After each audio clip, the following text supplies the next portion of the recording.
Work-life balance implies a perfect 50-50th split between work and life. That doesn't exist. It has never existed. And chasing it makes you feel like a failure on both sides. Here's what actually works instead. A Deloitte survey found that 77% of workers have experienced burnout at their current job. And these aren't people ignoring balance. Many are actively trying to achieve it. The concept itself is broken. Balance implies equal weight on both sides, but work and life don't operate on the same scale. You need a different framework entirely. A scale balances two things of equal weight, but your career and your personal life aren't equal categories. Your personal life contains health, relationships, hobbies, rest, family, and identity. Work is one thing. Trying to balance one thing against six things guarantees you'll always feel behind on the personal side. The better metaphor is integration, weaving work into life intentionally, not splitting them into competing halves. Stop managing time and start managing energy. Some weeks, a big project demands 60 hours. Other weeks, life demands that you work 30 hours and spend the rest recovering. This is an imbalance, it's rhythm. Track your energy, not your hours. When energy is high, do your most important work. When energy is low, rest without guilt. Sustainable productivity runs on renewable energy, not willpower. You can't protect everything, so pick 3 non-negotiable boundaries.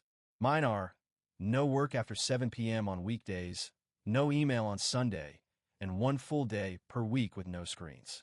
Yours will be different.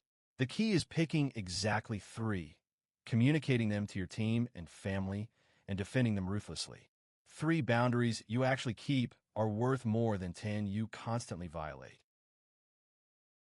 Schedule a 3-hour block every week that is exclusively for recharging. Not errands, not chores, not productive rest. Actual enjoyment. Hiking, reading fiction, cooking, playing guitar, whatever fills your tank. Put it on your calendar as a meeting with yourself and treat it with the same respect as a client meeting. People who schedule recharge consistently report 30% lower burnout rates. Your career has seasons. A startup launch is a season of intensity, 12 weeks of focused sprint. That's fine if it's followed by a season of recovery. The problem isn't working hard. The problem is working hard permanently without a recovery season built into your plan. Plan your year in seasons. Build, maintain, recover. 3 cycles per year prevents the chronic burnout that destroys careers in year 5. If you feel guilty working and guilty not working, you're in the trap. If you can't enjoy a Saturday without checking Slack, the integration is broken. If you haven't had a full day off in 3 weeks, you're borrowing from your future energy. These are moral failures. They're system failures. Fix the system. Set the boundaries. Schedule the recharge. Plan the seasons. The guilt disappears when the structure is solid. Forget balance. Manage energy. Set 3 boundaries. Schedule recharge. And plan in seasons.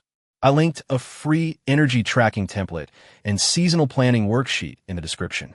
Subscribe for productivity systems that keep you effective without burning you out.